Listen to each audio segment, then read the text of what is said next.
Right. The interior.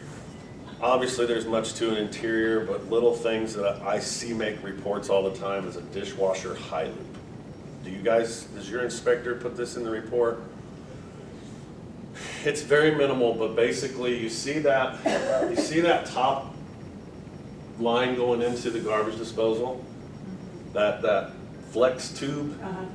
We like to see that connected to the bottom of the counter. I mean, you can use a bread tie and a thumbtack.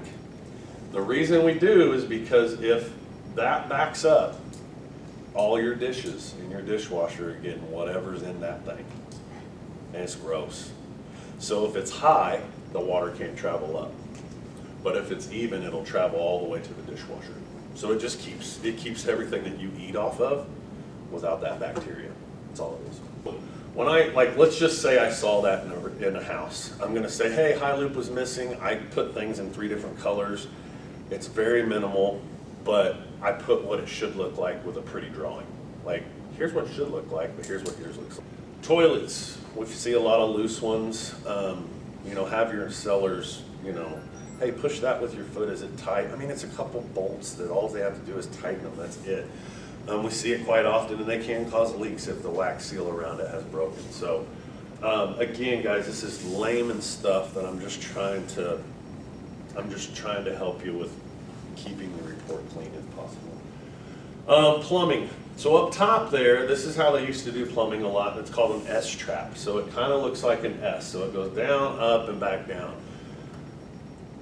We don't like to see those, they'll make the report. Down there is what it's supposed to look like, and that's called a P-trap. Now, it's not supposed to have tape around it because that tape is trying to block a leak, and when we see it, it's like, hey, you might want to take a peek at this. Because that wasn't professionally done. I mean, they just put tape around it where it's leaking. So when we see that, it's an easy fix for a plumber. It's just, it will make the report. Wood burning fireplaces, another thing that you can ask them is, hey, when's the last time you got your fireplace cleaned out?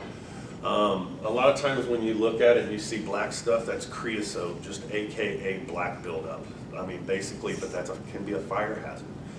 So we always like to recommend that on a wood burning fireplace that they get what's called a level 2 inspection after they buy the home. And basically that's a chimney sweep coming out. He drops the camera and he makes sure the flues, there's no cracking, and it's like $300, but it's a safety thing, On gas ones, the ones that you just flip the switch, there's not a whole lot you can do with those. It's just a metal flue that goes to the outside, a lot of times on the side of the house.